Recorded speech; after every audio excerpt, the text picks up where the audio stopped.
wa saat yatul larubiha wa dan sesungguhnya saat kiamat itu atiyatun pasti datang. Larubiha tidak ada keraguan fiha di dalam datangnya kiamat itu. Allah menyebutkan di sini atiyatun, kiamat pasti datang.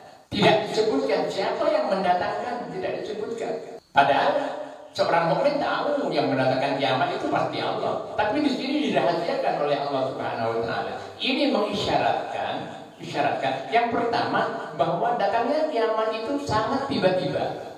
Kemudian yang kedua rahasianya bahwa kata atiyatun pasti datang itu adalah sangat rahasia sifatnya. Sampai Nabi pun tidak tahu tentang kiamat itu kapan datangnya. Ibarat orang yang premper menyimpan barangnya kemudian lupa. Barang ini ditaruh di mana ya? Sampai lupa. Saking prempernya, saking jelinya menyimpan barang itu.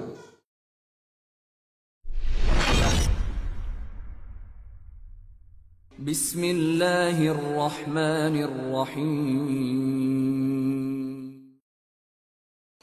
Assalamualaikum warahmatullahi wabarakatuh.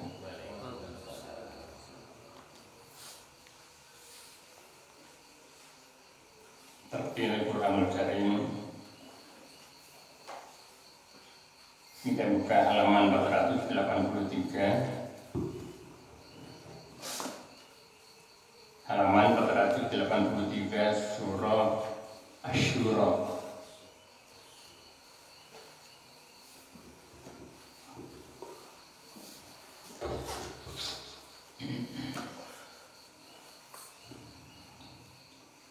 Surah Asy-Syura ayat 1 sampai dengan 9 nanti.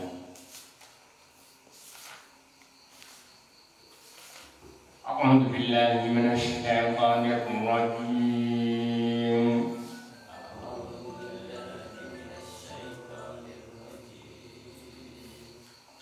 Bismillahirrahmanirrahim.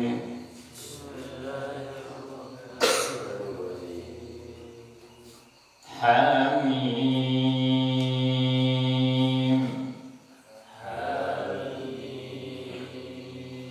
Ain Sin Qaf.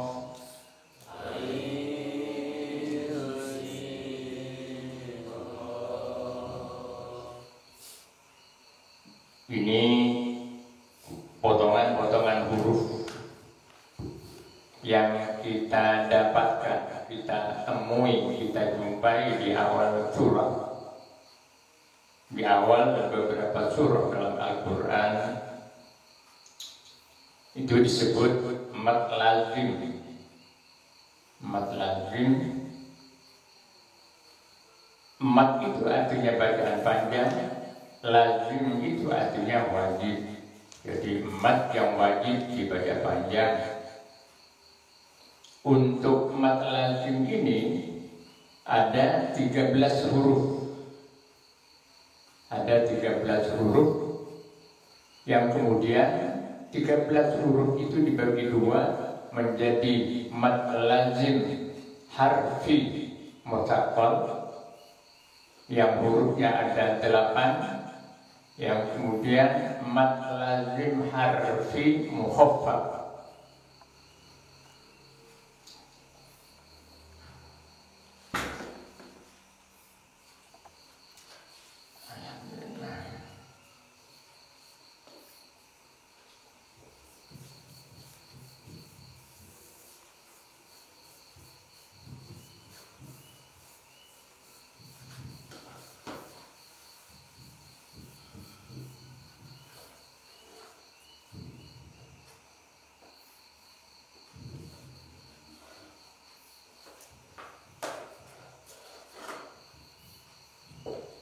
Mad lazim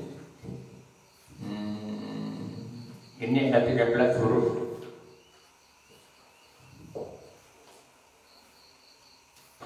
Yang 13 huruf itu dibagi menjadi mad lazim mutsaqqal,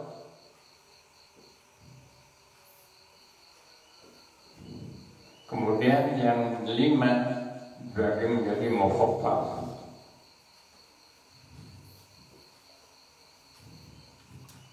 Jadi ada 8 huruf.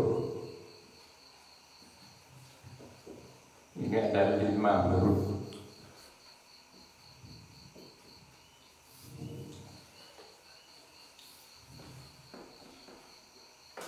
Yang 8 huruf itu ada dalam kata nakoso asalukum.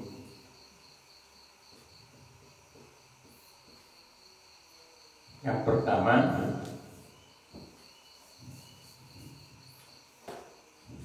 non, yang kedua qaf,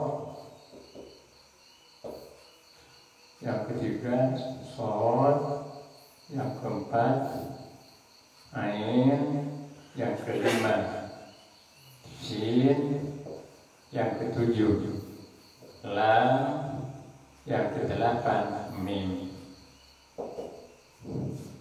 Nah, kosong salukum non, shad, ain, sin, lam, mim.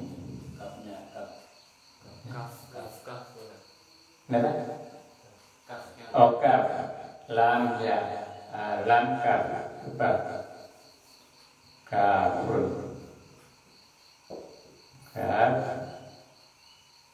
kemudian mim. 8 huruf ini terdiri dari 3 ejaan huruf. Jadi 1 huruf, kemudian dalam 1 huruf ada 3 ejaan.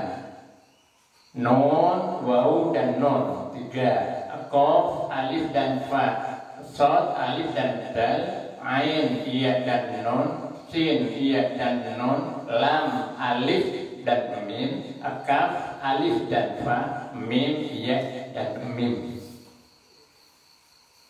Kenapa ini perlu disebutkan? Karena pengaruhnya beda nanti ketika membacanya. Baik, kita lanjutkan pada yang mukhaffaf.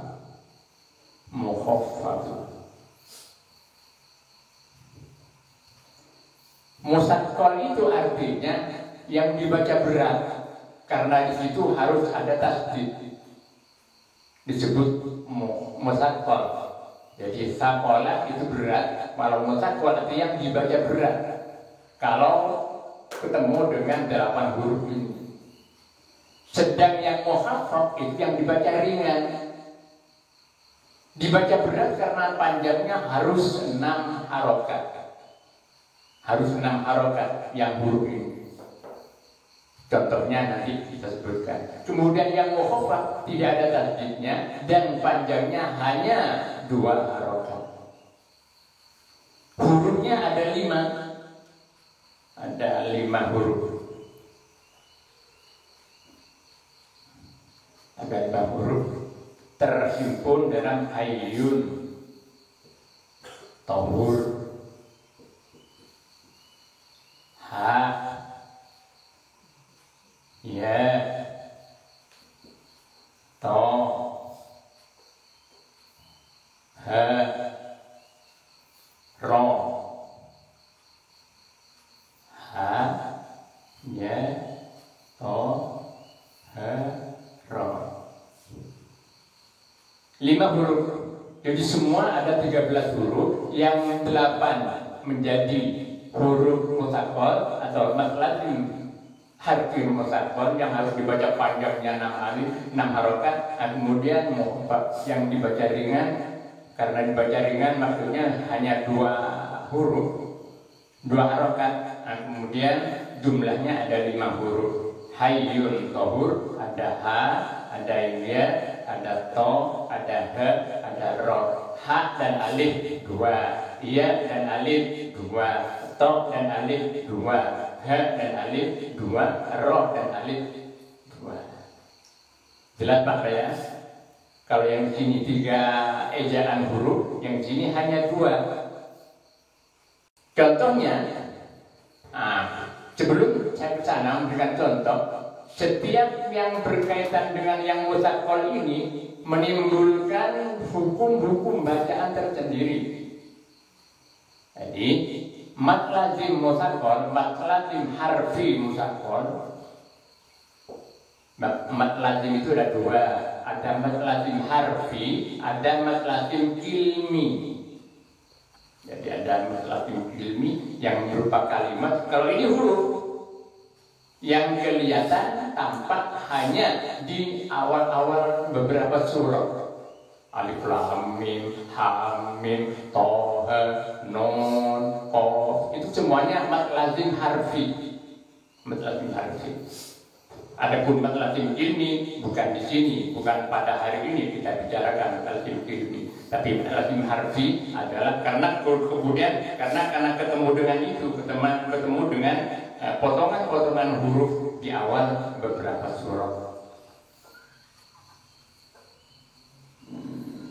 Contoh-contohnya, contoh daripada mat lazim harfi musaqqal itu, misalnya alif lam mim. Alif lam mim. Ini lamnya dan mimnya harus dibaca 6 harokat. 6 harokat. Alif lam mim. Seperti yang saya sampaikan di awal, setiap yang berkaitan dengan yang musaqqal ini, yang 8 huruf ini, menimbulkan hukum-hukum bacaan tersendiri. Bisa idgham mimi, bisa idgham bi gunnah, bisa ikhfa. Misalnya ini alif lam, harf ada itu gak mungkin.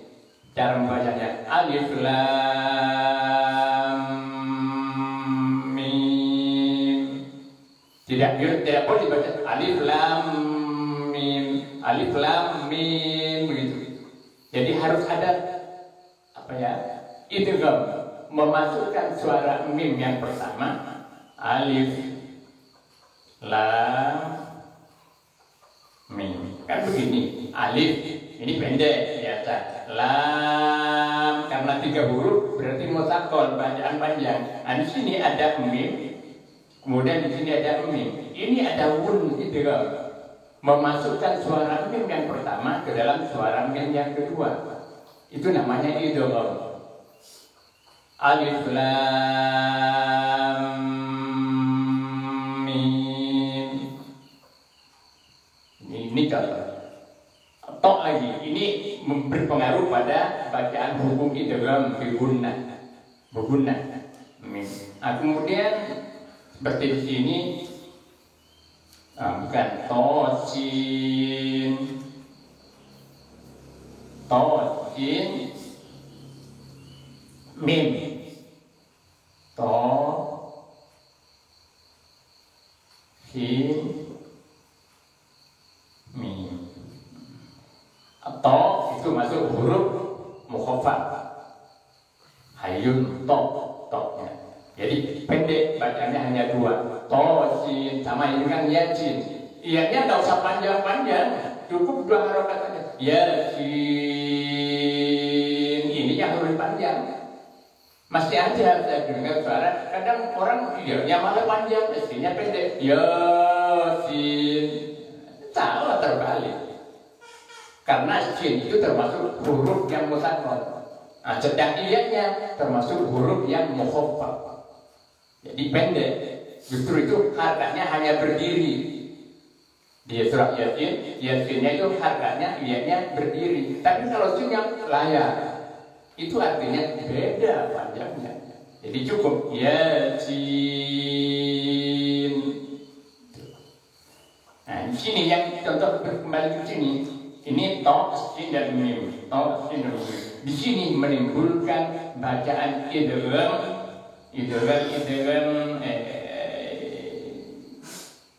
Ini idgham mimi namanya. Idgham mimi. Kalau di sini idgham bi gunnah. Tosin bacaan suaranya non harus diidamkan ke dalam suaranya mim, sehingga membacanya tosim. Nanti akan ketemu dengan bacaan tosim mim. Jadi diidamkan suaranya non, diidamkan ke suaranya mim. Tidak tosin mim, tidak begitu. Tapi diidamkan suaranya non, diidamkan ke suaranya mim. Sekali lagi contohnya tosim mim. Paham Bapak ya? Baik, kita mulai ini. A'udzu billahi minasy syaithanir rajim. A'udzu billahi minasy syaithanir rajim. Bismillahirrahmanirrahim. Bismillahirrahmanirrahim. Hamim, ain, sin, qaf.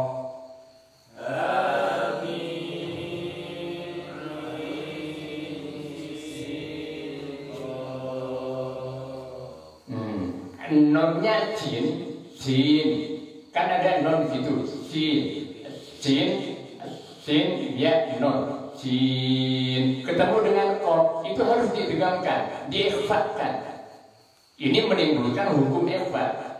Ain, sin, kof, ya, paham? Ain,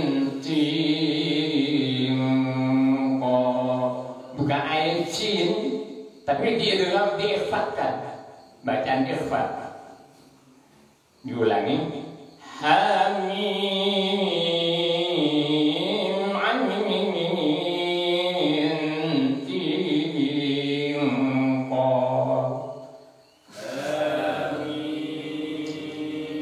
ain, sin, qaf. Ini jarang yang apa ya, yang menjelaskan ini, yang jarang yang menjelaskan ini, sehingga karena jarang santri-santri yang ngaji, walaupun di pondok sekalipun, karena yang di pondok itu kan sudah nggak detail lagi, dianggap santri-santri yang ke pondok pesantren itu dianggap sudah bisa dari rumahnya.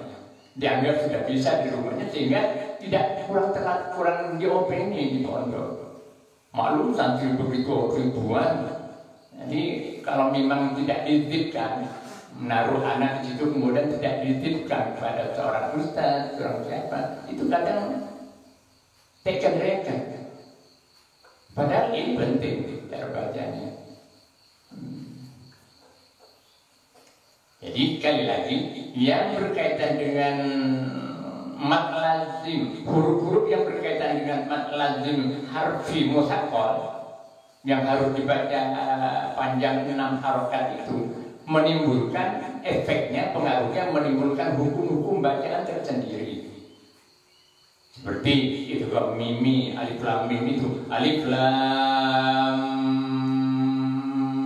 ini juga mimi. Artinya suaranya mim yang pertama dimasukkan ke dalam suaranya mim yang kedua. Alif lam mim. Itu contoh mim. Contoh yang jin. To jim mim. Nonnya mati ketemu mim. Itu dibaca ikhfa. To jim mim. Oh, enggak, bukan ikhfa. Itu kan diguna. Kalau yang ikhfa itu tadi ain sin qaf. Kita lanjutkan. Kadzalika yuhi ilaika wa ilal ladzina min qablika Allahul azizul hakim.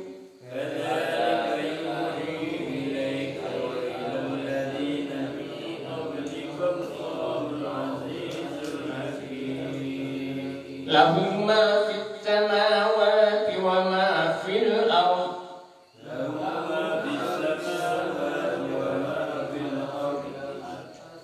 وهو العلي العظيم تكاد السماوات يتفطرن من فوقهن والملائكة يسبحون بحمد ربهم تكاد السماوات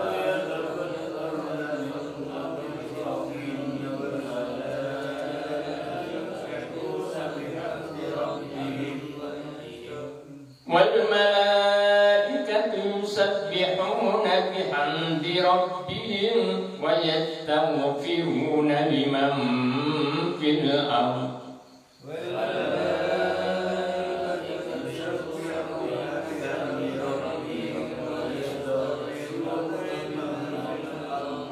ألا إن الله هو الغفور الرحيم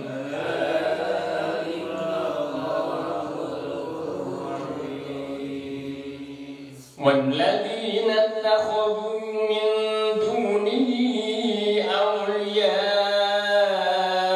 الله حفيظ عليهم وما أنت عليهم بوكيل والذين اتخذوا من دونه أولياء الله حفيظ عليهم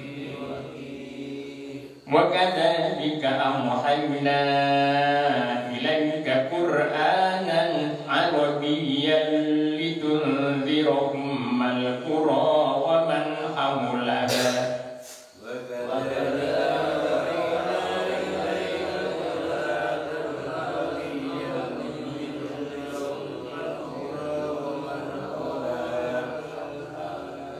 لتنذر أم القرى ومن حولها وتنذر يوم الجمع لا ريب فيه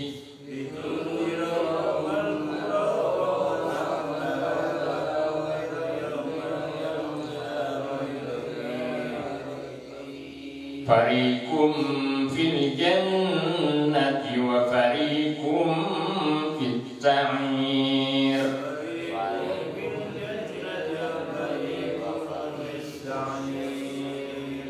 ولو شاء الله لجعلهم أمة واحدة ولكن يدخل من يشاء في رحمته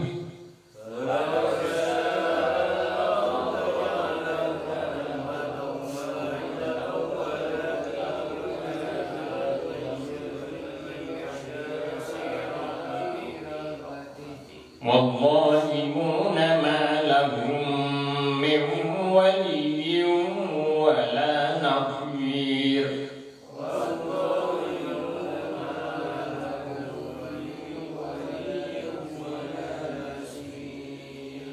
أم اتخذوا من دونه أولياء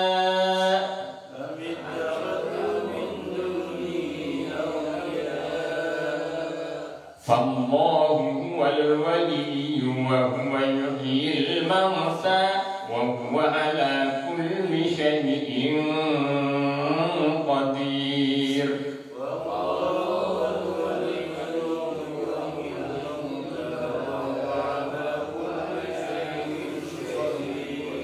صدق الله العظيم.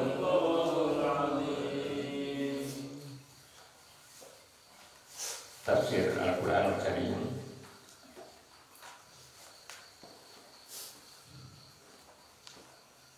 Kita buka halaman 333. Halaman 333 surah Al-Hajj.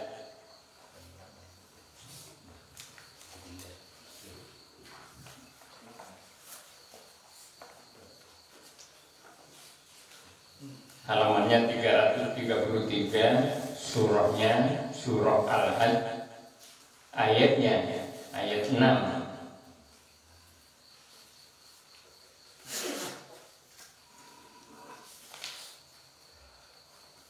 A'udzu billahi minasyaitonir rajim. Bismillahirrahmanirrahim.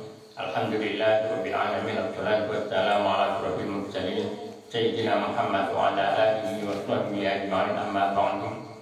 Fa inna asdaqal hadiits kitabullah wa khairal hadyi Muhammadin sallallahu alaihi wasallam wa syarrul umuri muhdatsatuha wa kullu muhdatsatin bid'ah wa kullu bid'atin dhalalah wa kullu dhalalatin finnar. أعوذ بالله من الشيطان الرجيم ذلك بأن الله هو الحق وأنه يحيي الموتى وأنه على كل شيء قدير وأن الساعة آتية لا ريب فيها وأن الله يبعث من في القبور. Lam alif kecil pada ayat Qadirun, ayat pertama itu boleh berhenti di situ, boleh dilanjutkan, tapi lebih utama dilanjutkan.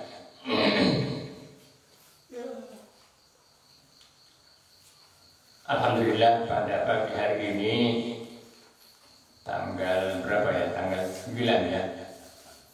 8. Tanggal 8 bulan Mei ini atau tanggal 17 bulan Syawal kita bisa memulai kembali majelis ini karena kalau terlalu lama berarti terlalu lama juga hati kita tidak mendapatkan siraman nasihat-nasihat, tidak mendapatkan bimbingan dari ayat-ayat Al-Quran, dari hadis-hadis Rasul yang merupakan nasihat-nasihat yang sangat penting bagi kita dalam menjalani kehidupan ini.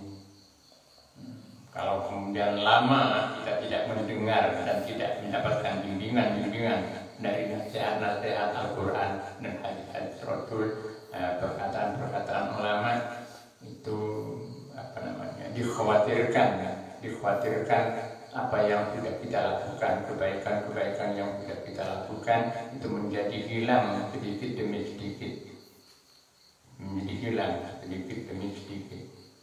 Oleh karenanya kita patut bersyukur kita masih bisa melanjutkan memulai pengajian ini, kajian ini dengan pada hari ini. Dan untuk selanjutnya, tolong barangkali ada bapak-bapak yang belum tahu atau belum mendengar tentang dimulainya kegiatan ini supaya disampaikan. Masih dalam bulan Syawal, rasanya kurang afdol kalau kita tidak berbicara tentang halal bihalal. Tapi sebetulnya saya menginginkan merencanakan menyelenggarakan halal bihalal itu kepada semua alumni dari majlis ini, dari santri sini. Cuman saya menginginkan menunggu sampai terbitnya yayasan yang sedang kita proses, sehingga selain halal bihalal kita berbicara tentang pengembangan ke depan. Kalau kemudian akte notaris dari yayasan yang kita proses itu sudah terbit, insya Allah mudah-mudahan segera terbit, sehingga walaupun agak terlambat nanti saya merencanakan akan mengadakan halal bihalal itu agar supaya rencana-rencana kita ke depan bisa diantisipasi atau banyak yang sudah mengetahui dan mengenalnya, sehingga persiapan-persiapan yang kita lakukan insya Allah ada harapan agar supaya mereka para alumni khususnya bisa memberikan dukungan terhadap rencana-rencana kita. Halal bihalal, halalun bihalalin, kemudian diwakafkan menjadi halal bihalal. Kelihatannya Arab banget ini, karena halalun itu bahasa Arab, halal itu bahasa Arab. Walaupun di tempat asalnya itu nggak ada istilah halal bihalal itu. Orang Arab nggak kenal itu. Kalau ditanyakan pada orang-orang Arab di sana, orang Mekah, orang Madinah, halal bihalal Nggak tahu itu bisa tolak-tolak apa maksudnya halal bihalal. Jadi dengan demikian maka istilah halal bihalal itu yang ada hanya di Indonesia.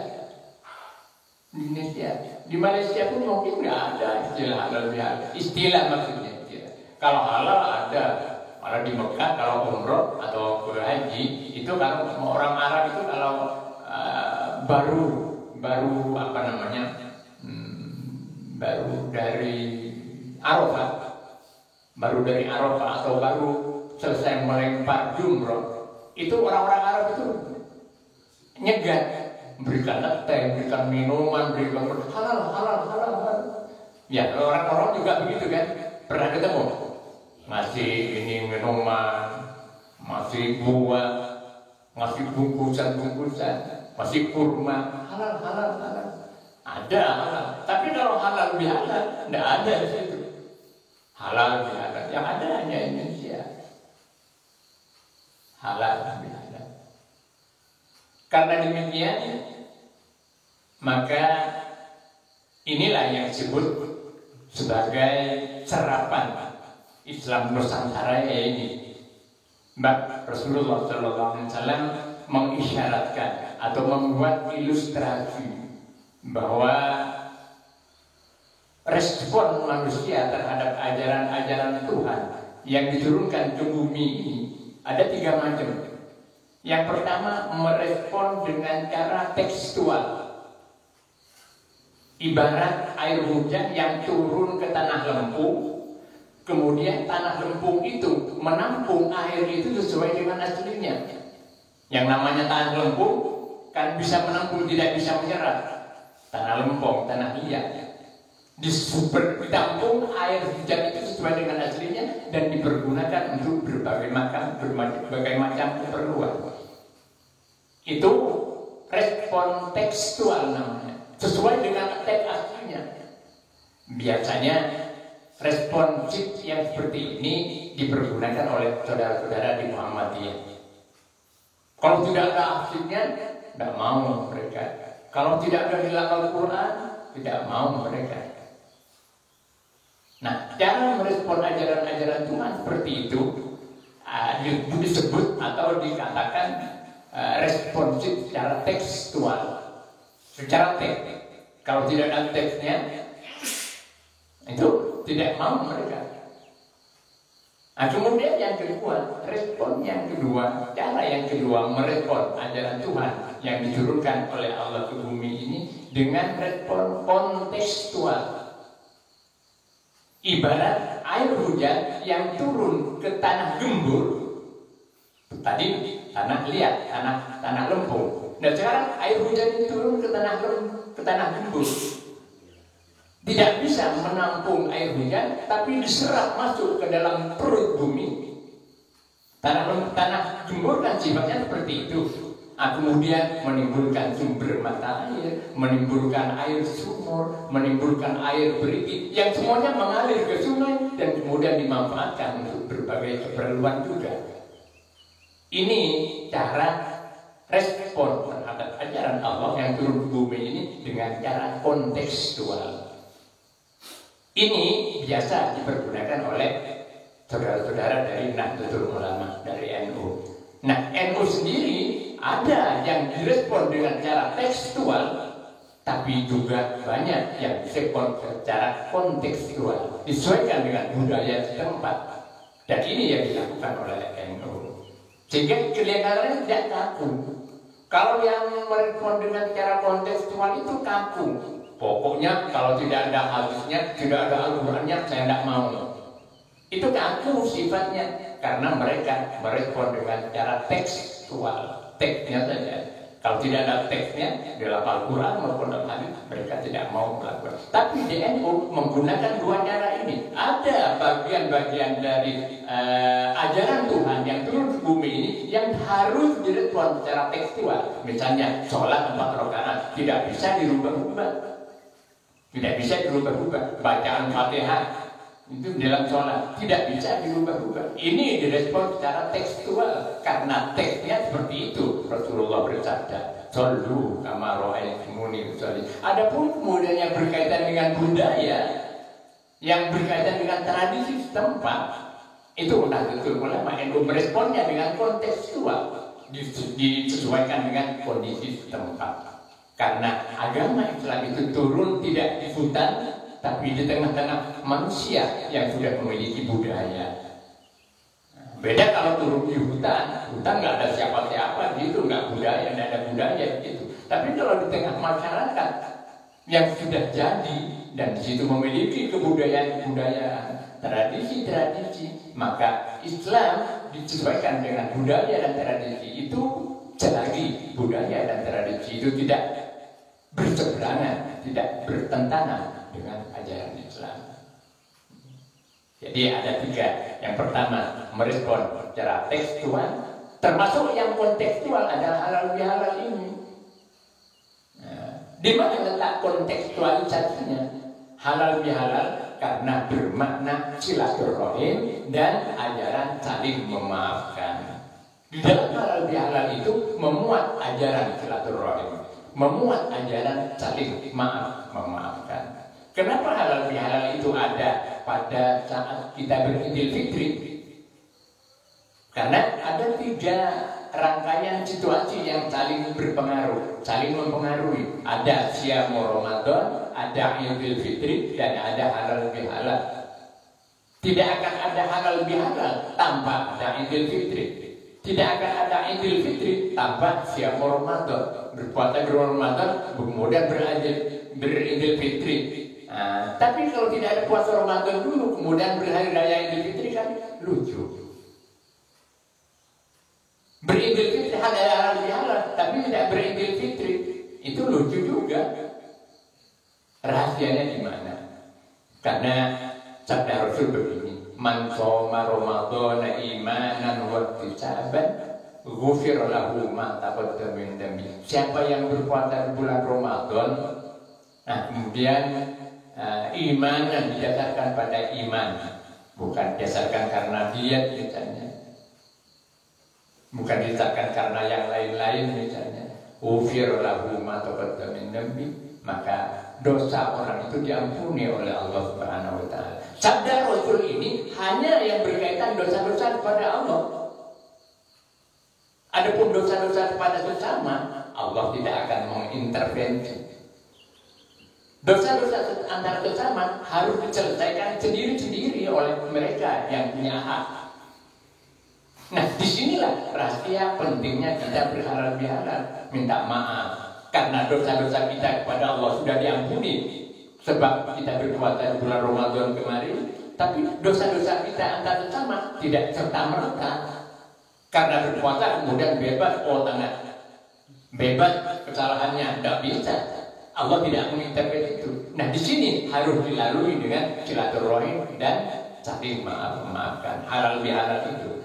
Oleh karenanya ada pertanyaan besar di sini ketika jabatan minta maaf ya, itu tidak cukup, harus dijelaskan kesalahan-kesalahannya apa. Muni muslim orang itu telatan, andi salah yang muslim orang itu telatan, tidak cukup itu. Harus dijelaskan, kesalahan-kesalahannya. Boleh saya jelaskan, sengaja maupun tidak sama maaf. Oh ya, tapi tidak jelas tuh. Tidak jelas itu, masih ngambang juga. Harus jelas. Mau dengan tetangga apa? Apa itu muslim orang tidak cukup itu. Tetap dituntut kelak di akhirat. Tetap dituntut. Jadi ada pertanyaan besar begitu kita jabatan minta maaf lahir batin. Padahal punya dosa besar di situ. Ada urusan kesalahan yang fatal. Muslim berarti kan telatan, tak cukup. Jadi harus dijelaskan. Misalnya tahu ngidok aja pada tetangga. Itu harus dijelaskan. Kok majelis pimpin anak, kok majelis tetangga, kok tadi mesti semalam malah aduh bandai, minta maaf ya. Kalau perlu diganti, kalau minta mengelakkan, terima kasih, tidak dituntut. Oleh karenanya sering saya sampaikan, lebih baik kita berbuat salah pada Allah daripada kita berbuat salah terhadap sesama manusia. Kenapa? Berbuat salah kepada Allah, kalau betul-betul kita bertaubat kepada Allah, pasti akan diterima, diampuni oleh Allah Subhanahu wa taala. Tapi tidak demikian dengan manusia. Tidak salah kepada manusia, manusia punya dendam. Atau kiamat kok tak nyeporan. Sampai kiamat aku tidak mau mengampuni kamu. Susah kan kita? Nah ini pentingnya halal bihalal. Cuma halal bihalal itu harus jelas. Harus jelas apa kesalahannya. Nah pertanyaan berikutnya, mau boleh pas saja pegel. Semakin amarah, kalau diberitahu kesalahannya, semakin amarah, tapi macam semakin mengancam misalnya. Ya nggak usah diberitahu. Terus banyak konsekuensinya. Nanti kita kirimin Fatihah terus orang itu, kita mintakan ampun orang itu, supaya kelak tidak menuntut kita di akhirat. Nah ini pentingnya halal lebih halal. Baik. Kita lanjutkan ini, kita mulai dalika bi anna Allah wal haq. Dalika.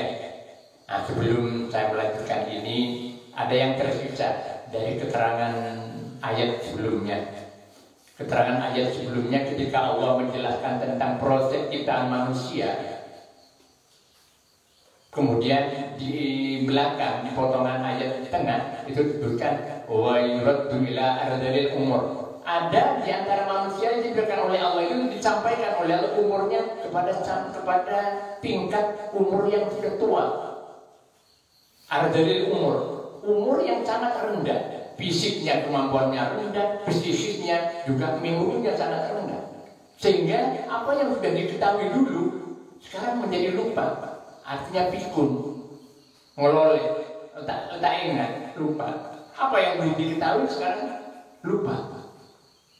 Nah, di sini ada seorang pembesar tabi'in namanya Ikrimah.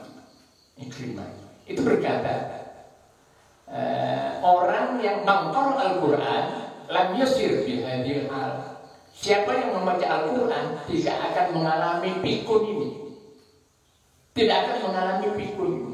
Siapa yang membaca Al-Quran tidak akan mengalami pikun ini. Nah, kemudian dikomentari ucapan Ikrimah ini oleh Imam Ahmad Al-Alam, Imam Ahmad Al-Sawi. Dalam tafsirnya mengatakan bahwa orang yang dikembalikan kepada umur yang paling rendah, ardhil umur, sehingga lupa segala-galanya, padahal dulu sudah diketahuinya, itu tertentu kepada orang-orang yang tidak baca Al-Quran dan bukan ulama.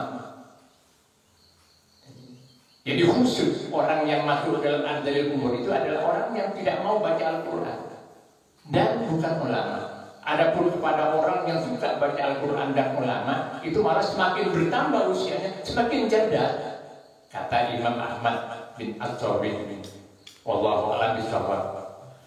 Tapi sering begitu.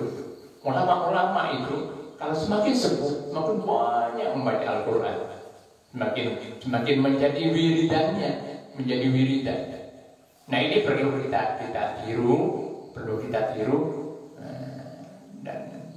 dan perlu dirasakan apa benar ya kira-kira kalau suka baca Al-Quran itu tak meloleh, tak lupa.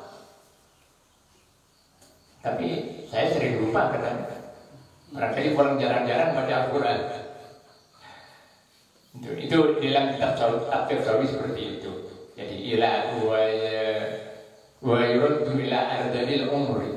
Jadi dikembalikan oleh Allah pada umur yang sangat rendah kualitasnya karena sangat tua sehingga lupa segala-galanya. Itu yang tersisa dari kajian ayat sebelumnya. Nah, di ayat ini dzalika bi anna Allah wal haq, dzalika yang demikian itu artinya yang demikian adalah Allah memulai penciptaan, proses ciptaan manusia ini dan kemudian mengembangkan bumi setelah bumi itu mati melalui hujan sehingga bumi itu menjadi berkembang, menjadi hidup, tanaman-tanaman bisa tumbuh. Manusia diciptakan prosesnya seperti itu yang begitu canggih. Dzalika yang demikian itu bi anna Allah wal haq, karena sesungguhnya Allah Al-Haq, dialah Al-Haq yang hak. Hak hak itu kebalikan dari batil. Batil itu adalah yang tidak berguna, batil, batal, salah, sia-sia. Itu arti daripada batil. Nah, sesuatu yang batal, yang batil, itu akan lenyap. Sesuatu yang salah, itu lama-lama akan lenyap. Sesuatu yang sia-sia, itu lama-lama akan lenyap. Sesuatu yang sia-sia karena tidak dipergunakan, tidak dimanfaatkan oleh orang, maka barang itu akan lenyap. Kalau disia-siakan. Kesehatan juga begitu. Kalau disia-siakan menjadi sesuatu yang batil, yang salah, sehingga akhirnya lenyap kesehatan itu. Itu kebalikan. Jadi hak itu kebalikan daripada batil. Sedang hak itu sendiri artinya berbicara antara kemantapan dan kebenaran. Dengan demikian maka Allah yang hak adalah hak wujudnya, benar wujudnya, pasti wujudnya. Nah, kalau manusia tidak pasti wujudnya, karena manusia itu mau wujud diadakan oleh Allah. Tapi kalau wujud Allah itu adalah sesuatu yang benar dan sesuatu yang pasti. Karena benar dan pasti, maka Allah itu tidak akan berubah-ubah. Tetap wujudnya, tetap kemudian wujudnya, tetap haknya, kenyataannya, tetap kebenarannya juga tetap hak. Al-haq. Ini yang pertama. Anallahu huwal haq. Coba perhatikan redaksinya ini. Kemudian wa annahu yuhyil mauta. Yang kedua, wa annahu yuhyil mauta, dan karena sesungguhnya Allah yuhyil mauta, yaitu Maha menghidupkan al-mauta kepada segala yang mati. Apa saja? Manusia mati, Allah berhak untuk menghidupkannya, mampu untuk menghidupkannya. Bumi yang mati, Allah mampu untuk menghidupkannya. Karena sesungguhnya Allah itu Maha menghidupkan terhadap segala yang mati. Apa saja yang mati-mati itu Allah mampu berkuasa untuk menghidupkannya. Yang ketiga, wa annahu ala kulli syai'in qadir. Wa annahu, dan sesungguhnya Allah ala kulli syai'in qadir, atas setiap sesuatu, qadirun, maha kuasa. Jadi perhatikan redaksinya, bi annallah. Anna itu adalah suatu pernyataan kesungguhan. Bi annallah, annahu, sesungguhnya, annahu ala kulli syai'in qadir. 3 kali ini di ayat ke-6 ini. Di ayat ke-6 Allah mengatakan annallahu huwal haq, annahu yuhyil mauta, annahu ala kulli syai'in qadir. Semua itu adalah berkaitan dengan akidah akidiyah, kepercayaan yang diperoleh lewat memutar otak, menganalisa akal pikiran terhadap wujud dan kuasa Allah. Allah wujud. Akal pikiran kita berbicara, menganalisa. Kenapa Allah harus ada?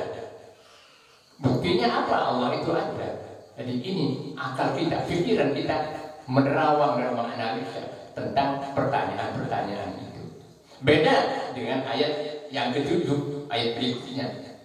Wa an-na'ata atiyatun la raiba fiha wa an-na'ata, dan sesungguhnya. Nah, yang tadi sesungguhnya 3 kali di ayat ke-6. Yang ini di ayat ke-7 ada sesungguhnya juga. Wa an-na'ata atiyatun la raiba fiha wa an-na'ata, dan sesungguhnya saat kiamat itu atiyatun, pasti datang. La raiba fiha, tidak ada keraguan fiha, di dalam datangnya kiamat itu. Ini menarik ya. Allah menyebutkan di sini atiyatun, kiamat pasti datang. Tidak disebutkan siapa yang mendatangkan, tidak disebutkan.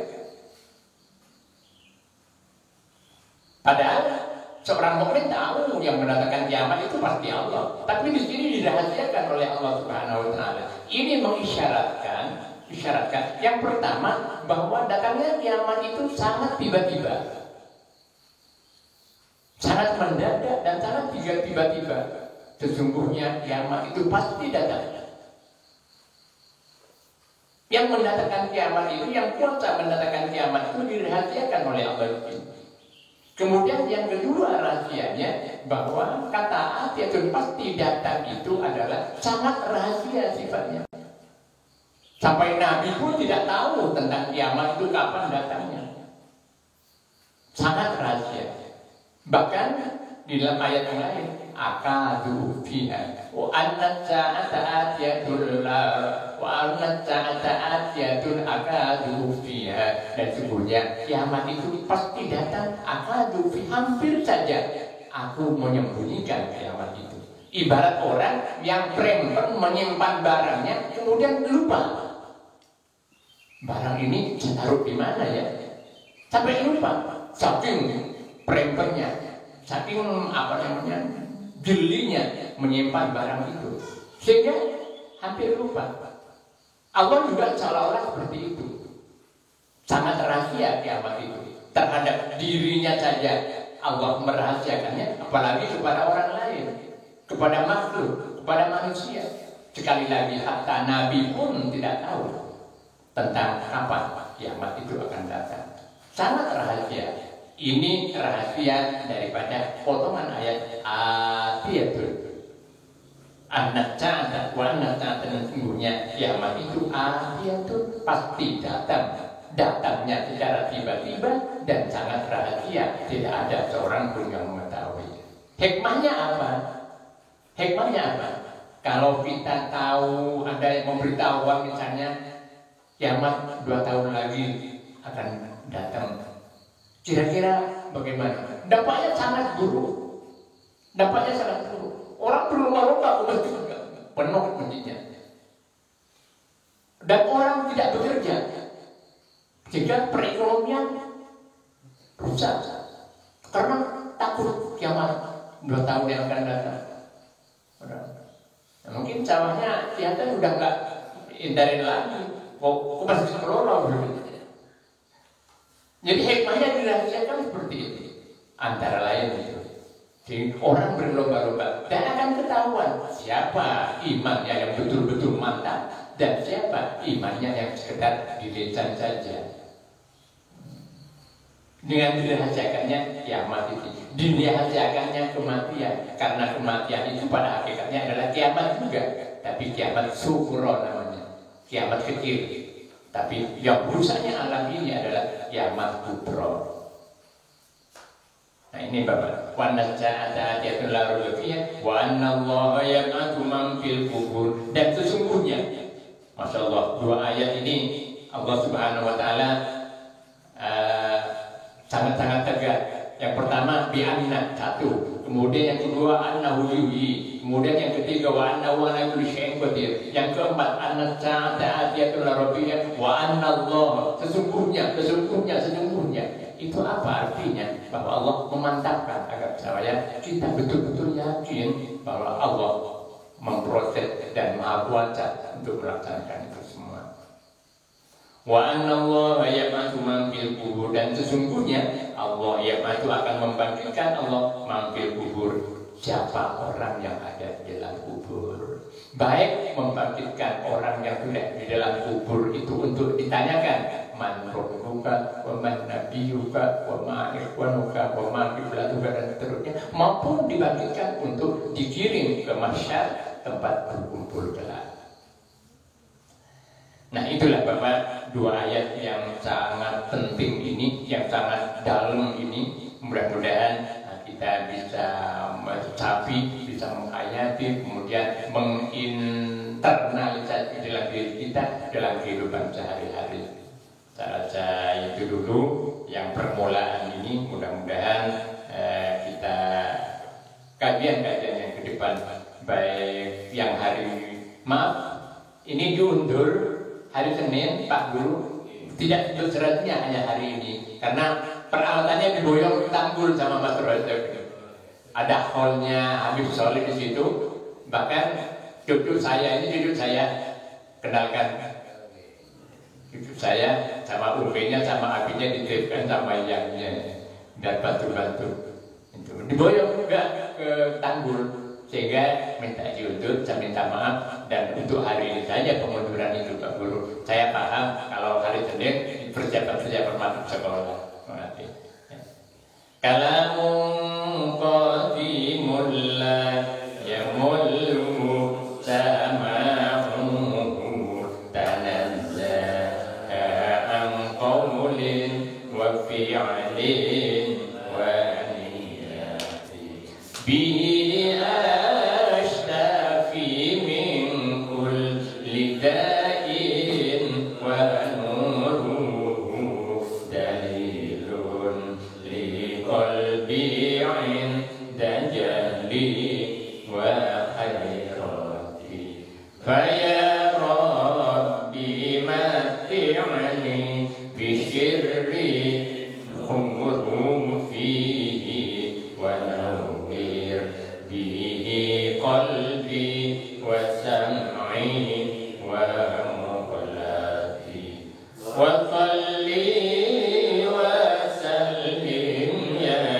ilahi ala nabi wa alin wa ashabin bihim nil dumuyati wa ya rabbi zidni bi ilman wa hikmatan bijahin nabi man ja'ana bil hidayati wa ya rabbi waffiqni bitaqwa ya Allah ya rabbi irhamni bihusni khatimati alaihi salatullahi thumma